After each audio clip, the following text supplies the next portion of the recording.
Yo, so last night, right, I was on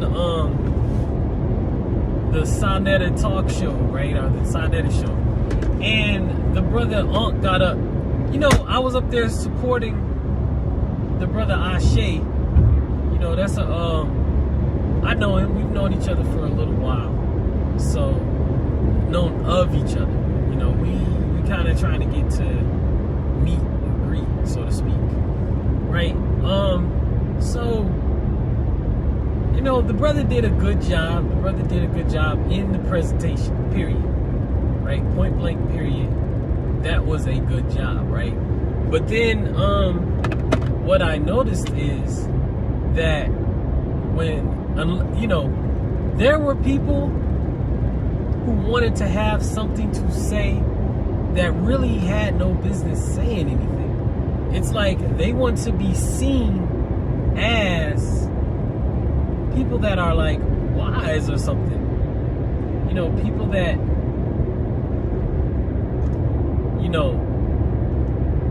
people that know something, or I don't really get it. I really don't get it. But whatever the case is, the brothers got up there and they wanted to say, well, you did this good, but this is what I would do, so on and so forth. You know, that is what it is. The real people was up there that had issues. The Hebrew Israelites, that was a good conversation. Those were good conversations that were being had because it was hashing out good material. That was hashing out the good material.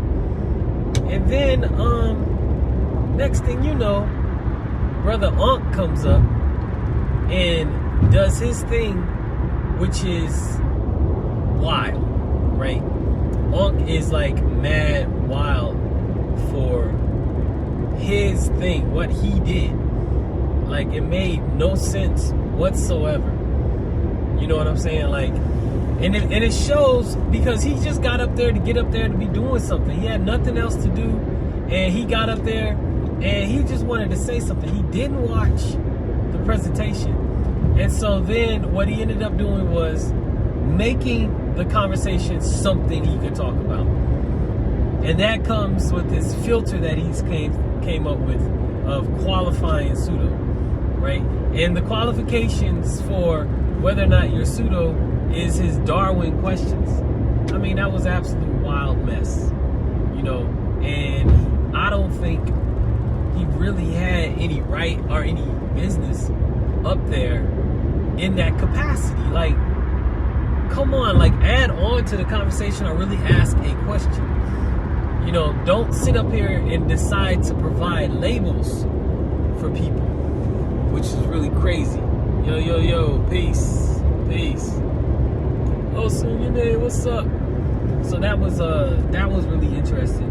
And you know what was really kind of crazy, or not crazy, what was really synchronistic? That's what I'm gonna say. What was really synchronistic about yesterday's event, right? About yesterday's live, you know, peace. What about yesterday's live, what was really interesting was for the last 10 days, I've been in meditation, right? And then I've been doing research for a couple of years on a papyrus that nobody knows about. And I'm basically ready. I'm in the last stages of production and I need to promote it. And so, you know, I was gonna, you know, I'm figuring out how to come out, right? I'm figuring out how to let people know, you know, boom, this is what it is I have to offer. And so I decided to get back on an app, Bigo, right? I'm on Bigo. I've been on Bigo for years. And I decided to get back on Bigo just to get used to conversating, just to get used to talking to people again, just to get used to the interaction, right?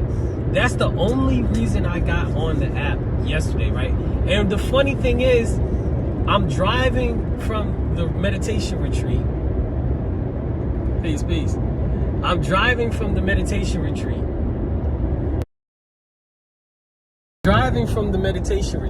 Right? And be back, right? I'm gonna stop off in Memphis. You know, I end up going to this Indian restaurant, but Okay, I'm skipping ahead with the story, right? So I get back on, I download the Bigo app. You know, it already has my information saved. So I get back there, I see the old crew, I get up with the old crew, and I just kind of chilling, talking. I end up, you know, dealing with the issues I have with my Bluetooth, so that I can have a good conversation on there. And then, you know, now the brother Ashe, he gets up and he's like, for one moment, he's like, yo, I got this presentation on Sinetta TV coming up at 3 o'clock, whatever the time is. Come support. I'm like, cool, this is an opportunity. I'm saying, cool, this is an opportunity to kind of get out there more, to be more interactive with the public, it's another speaking engagement, right? That's the way I'm thinking on it, right? And so then I organize myself. Really, I'm supposed to be driving. I'm driving from Arkansas to DC. Technically, I should be just still driving, but I decided to stop off in Memphis just because I'm not gonna press myself to drive hard. I've done that a lot before, and I ended up making myself sick at one point, and that can get really dangerous on the road. So I decide to stop off in Memphis and to get a room, right? I got this little space in Memphis I go to, and you know, I got a room there and whatnot, and that was cool. And then I sit down and I watch the show, you know, and it's cool. And then, so the brother does a great job with the presentation, right? You know, things could be better, things could be worse, so on and so forth. That's the way it goes. That's with everything in life. Things could be better, things can be worse, right? But then, inside the present, I decide, like, I'm really like, what am I up here for besides just support? You know, I don't really have anything to say, so what am I going to do? Boom. My first thing I decided to do is be supportive of the brother's conversation, right? Be supportive of the brother's presentation. And so ask a question that's engaging at the same time, but not, you know, not too much, you know. So I do that, move the conversation forward, boom, bam, boom. That's good. Then Brother Ankh gets up and, you know, they're having a conversation, and then all of a sudden, you know, I forget exactly what it is. Sinetta's all excited about, you know, having all the young energy on the panel, and then he's like, boom, it's going to be called the Bomb Squad. Somehow, some way, some shape, some form, some fashion, that comes out. Ashe does it first. Sinetta co-signs it. Boom. As soon as he does that, though, like, I saw a trigger go off, right? All of a sudden, because now somebody else receives favoritism in Sai's eyes, that is a problem for somebody else, and they got to go on the attack, right? And so I don't even know what that's about. That's something that was a total. Well, I wasn't surprised because I've seen it in other people, but it was a surprise because the dude just lost it, and he went on this whole rampage of like trying to validate the existence of this person and then put them in a label box really fast, and then come up and completely control the conversation, and then take it off course, and then act like that's the norm, like he should be there doing that, there's no problem. You know, that was wild. And then so when he talked to me, I'm like, man, I'm not gonna deal with this. It's not, I don't need to answer your question on this matter right now, because it's all off topic. It's all off course. All you came up here to do was cause chaos. And if that's not your intention, that still was yet the outcome. But I think that, you know, he's so used to engaging in that way of being that that's just what he does. And so we went back and forth on that, and I have no regrets for what went down because it was totally inappropriate. You know what I'm saying? Why are you the presentation, right? The presentation was about plagiarism in the Bible. right? Classic. Plagiarism in the Bible, classic take. Where did the Bibles get these stories from? Everybody's heard it a million times. You know what I'm saying? There's all these elements that keep getting repeated. You know, this story comes from this comes from this place, so on and so forth, right? A lot of us have heard it before, and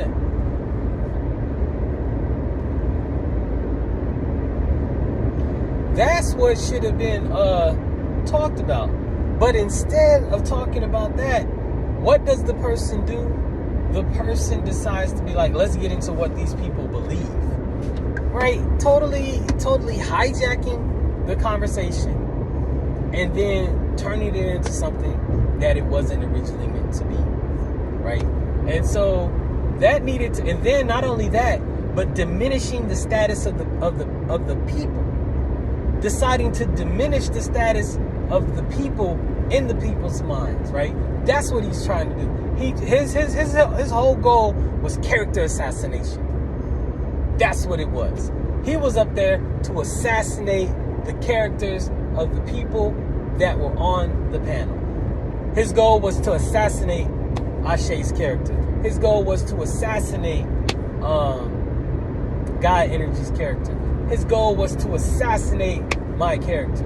That, you know, that's what he wanted to do. It wasn't constructive criticism. It wasn't about building bridges. Or it wasn't about having conversations with other people. It was about the validation of the conversation that the person is putting forth and the assassination of the person's character in the public's eye. That's what his intention was. And that's what he decided to try to carry out. I caught that with the quickness and I put a cap in it. Bottom line. I caught that with a quickness and I put a cap in it. And that's kind of what, you know, that's my kind of thing. You know, for the most part, you watch me and it's kind of like, you know, there's this calm drollness thing that goes on. And a lot of that is due to the meditation experience that I've had. You know what I'm saying? But the other side is I see chaos when it's coming. And then the goal in my mind is to eliminate the chaos. Bottom line. That's the operation that you see there. Chaos elimination, boom. Cut to the chase, right? And then you've seen that. If you've watched me on Sonetta and other spaces, you've seen that trait and that characteristic before because it comes out fiery. It just comes out, right? Because it's cut to the chase, man. Don't beat around the bush with the conversation. If you got problems, let's deal with it and let's deal with it and then move on. However that looks, whatever shape, form, or fashion that takes, let's do that. But let's not stay in this like gray zone where we're gonna like pick on things to slowly take away from whatever status and value you have in the people's minds. No, we're not gonna do that. We're not gonna do that. I'm not gonna do that. I'm not gonna participate in that conversation. We're gonna get straight to the point. We're gonna deal with yours. We're gonna deal with your position, and then we're gonna move on. And then in one other space, someone said that's not ma'at. I don't know how it's not ma'at.